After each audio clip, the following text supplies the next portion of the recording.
Content ഇല്ലാത്ത ഞാൻ content തപ്പിയെത്തിയപ്പോൾ ആലോചിച്ചു എന്തുകൊണ്ട് ഞാൻ ഓഫീസിൽ പോകുന്നത് നിങ്ങളെ കാണിച്ചുകൂടാ. അങ്ങനെ എല്ലാ മനുഷ്യ കുഞ്ഞുങ്ങളുടെയും ജീവിതത്തിലുള്ളതുപോലെ ദൈനംദിന ജീവിത പ്രക്രിയകളൊക്കെ കഴിഞ്ഞതിന് ശേഷം ഞാൻ മിറ്റമടിക്കാനായിട്ട് വെളിയിലേക്ക് പോയി. പിന്നെ കുറച്ച് പ്രകൃതി ഭംഗി ആസ്വദിക്കാനും എൻ്റെ മുടിയൊക്കെ ഒന്ന് ചീകി ഒതുക്കാനായിട്ട് മുകളിലേക്ക് പോയി. ഇവിടെ നിന്ന് അപ്പുറത്തെ അയ്യത്തേക്ക് നോക്കുമ്പോൾ നല്ല വ്യൂ ആണ് കേട്ടോ. കുളിച്ച് കഴിച്ച് ഞാൻ ഒരുങ്ങിയിട്ടൊക്കെ വന്ന കേട്ടോ. അതിനിടയിലെ വീഡിയോ ഒക്കെ എടുക്കാൻ ഞാൻ മറന്നുപോയി. ഇതിനു മുമ്പേ ഞാൻ പറഞ്ഞിട്ടുണ്ട് എനിക്ക് വീഡിയോ എടുക്കുന്ന ഒരു ഓർമ്മ കിട്ടത്തില്ല ഉണ്ടല്ലോ. ഞാൻ എപ്പോൾ വീഡിയോ എടുത്താൽ ഈ തല അറിയാതെ മണ്ടയ്ക്കോട്ട് പൊങ്ങിപ്പോകും. പക്ഷെ ഓർക്കുമ്പോഴെല്ലാം ഞാൻ അതിനെ ശരിയാക്കാറുണ്ട്.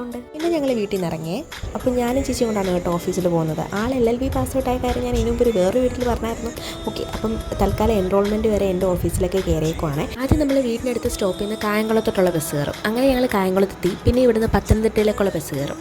പത്തനംതിട്ട ബസ് നമ്മുടെ ഡയറക്റ്റ് ഓഫീസിലേക്ക് പോകുന്നതാണ്. എൻ്റെ ഫ്രണ്ടാണ് കേട്ടോ അക്ഷയ. ഞങ്ങൾ +1 +2 ഒരുമിച്ചാണ് പഠിച്ചത്. പിന്നെ നമ്മൾ സ്ഥിരം പോകുന്ന ബസ് ഒറ്റയാണ്, നല്ല ബസ്സാണ് കേട്ടോ. ഓക്കെ, അതിലാണ് പോകുന്നത്. ഒരു ഓർബിറ്റൊക്കെ ചോദിച്ച് നമ്മൾ ഓഫീസിനവിടെ എത്തി. ഇത് 2 മണിക്കൂർ കൊണ്ടുണ്ടായ സംഭവമാണ്. പക്ഷേ വീഡിയോക്ക് നമുക്ക് ഒതുക്കിട്ടണം. പിന്നെ ഇതിൻ്റെ പുതിയ പേന ഞാൻ ചേച്ചിയെ കാണിക്കാൻ കേട്ടോ. കളർ പേനയാണ്. എൻ്റെ മുഖത്തെ സന്തോഷം നോക്ക്. ഓക്കെ, ഞങ്ങൾ ഉച്ചയ്ക്ക് കഴിക്കുന്നത് മാഗിയാണ്. നമുക്കിവിടെ ഉണ്ടാക്കി കഴിക്കാനുള്ളതൊക്കെ ഉണ്ട് കേട്ടോ. അപ്പോൾ ഞങ്ങൾ മാഗി ഉണ്ടാക്കി കഴിച്ചു. ഇൻസ്റ്റൈൻ നമുക്ക് അരമണിക്കൂറാണ്. അരമണിക്കൂറിൽ എന്തൊക്കെ ചെയ്യാൻ പറ്റുമോ അതൊക്കെ കാണിക്കും. ഇപ്പം ഞങ്ങൾ കണ്ടുകൊണ്ടിരിക്കുന്ന ഡ്രാമയാണ്. ഞാനിതിന് അഡിക്റ്റല്ല, ഇവർ രണ്ടുപേരും. ഇപ്പം നിങ്ങൾ കാണുന്ന ചേച്ചി ഞങ്ങൾക്ക് ഉമ്മയൊക്കെ തന്നിട്ട് പോവുകയാണ് ഞങ്ങളെ ബസ് സ്റ്റോപ്പിലാക്കിയിട്ട്. അപ്പോൾ അതിനിടയിലെ വീഡിയോയുടെ അങ്ങനെ ചോദിക്കാൻ പറ്റുമോ, ഞങ്ങൾക്ക് വർക്ക് ചെയ്യണ്ടേ. പിന്നെ നമ്മൾ പന്തളത്തേക്കുള്ള ബസ് കയറി കേട്ടോ. നമുക്ക് ഡയറക്റ്റ് കായംകുളത്തോട്ട് ബസ്സില്ല, പന്തളത്തെത്തി. അതിനുശേഷം ഇപ്പം നമ്മൾ കായംകുളത്തെത്തി. ദൈവം എനിക്ക് പറയാൻ പോലും പറ്റുന്നില്ല, കാരണം എല്ലാം കൂടി എനിക്ക് ഫില്ല് ചെയ്യാൻ പറ്റത്തില്ലല്ലോ. പിന്നെ നമ്മൾ വീടിനടുത്തോട്ടുള്ള ബസ് കയറി കേട്ടോ. ചുരുക്കം പറഞ്ഞ ഒരു ദിവസം നമ്മൾ 5 ബസ് കയറി. നമ്മൾ ഇനി പോകാൻ പോകുന്നത് അമ്മയുടെ കടയിലോട്ടാണ്. നമുക്ക് ഫ്രീ ആയിട്ട് ചായ കുടിക്കാം. അങ്ങനെ ചായയും ഏത്തക്കാപ്പൊക്കെ കഴിച്ചിട്ട് നമ്മൾ പതുക്കെ നടന്ന് വീട്ടിലെത്തുന്ന സമയത്ത് ഇവർ രണ്ടുപേരും ഇവിടെ കാണും കേട്ടോ. അപ്പോൾ ഇങ്ങനെയൊക്കെയാണ് ഓഫീസിൽ പോകുന്നൊരു ദിവസം.